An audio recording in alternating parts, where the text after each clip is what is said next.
ನಮಸ್ತೆ ಸಖಿಯರೇ, ಮನೆ ಅಡುಗೆಗೆ ಸ್ವಾಗತ. ಇವತ್ತಿನ ರೆಸಿಪಿ ಪುದೀನ ಚಟ್ನಿ. ಇದನ್ನು ಮಾಡಲು ನಮಗೆ ಒಂದು ದೊಡ್ಡ ಹಿಡಿಯಷ್ಟು ಪುದೀನ ಸೊಪ್ಪು ಬೇಕಾಗುತ್ತೆ. ನಾನು ಇದನ್ನು ತೊಳೆದು ಇಟ್ಕೊಂಡಿದ್ದೀನಿ. ಪುದೀನದಲ್ಲಿ ಅರ್ಧದಷ್ಟು ಕೊತ್ತಂಬರಿ ಸೊಪ್ಪನ್ನ ತೊಗೊಂಡಿದ್ದೀನಿ, ಹುರ್ಗಡ್ಲೆ ತೊಗೊಂಡಿದ್ದೀನಿ, ಮತ್ತು ಶುಂಠಿ ಮತ್ತು ಬೆಳ್ಳುಳ್ಳಿನ ನಾನು ಸಿಪ್ಪೆ ತೆಗೆದು ತೊಳೆದಿಟ್ಕೊಂಡಿದ್ದೀನಿ.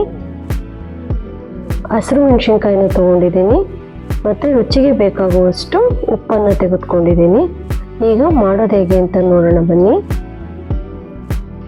ಈಗ ಒಂದು ಮಿಕ್ಸಿ ಜಾರ್ನ ತಗೊಳ್ಳೋಣ.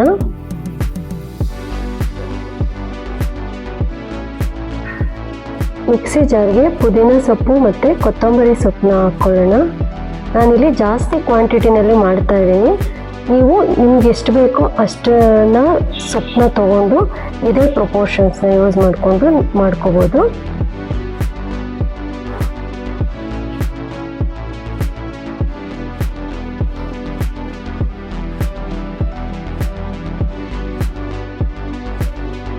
ಈಗ ನಾನು ಹಸಿರು ಮೆಣಸಿನ್ಕಾಯಿನ ಹಾಕ್ಕೊತಾ ಇದ್ದೀನಿ. ನಾನು 4 ಹಸಿರು ಮೆಣಸಿನ್ಕಾಯಿನ ತೊಗೊಂಡಿದ್ದೀನಿ. 1 ಇಂಚಷ್ಟು ಶುಂಠಿ ಮತ್ತು 4 ರಿಂದ 5 ಎಸಳು ಬೆಳ್ಳುಳ್ಳಿನ ತೊಗೊತಾ ಇದ್ದೀನಿ.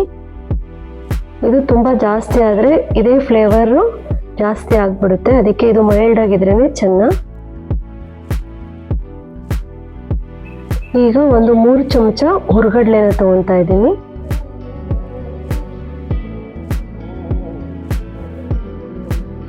ಮತ್ತು 1 ಸ್ಪೂನಷ್ಟು ಉಪ್ಪನ್ನ ನಾನಿಲ್ಲಿ ಸೇರಿಸ್ಕೊತಾ ಇದ್ದೀನಿ.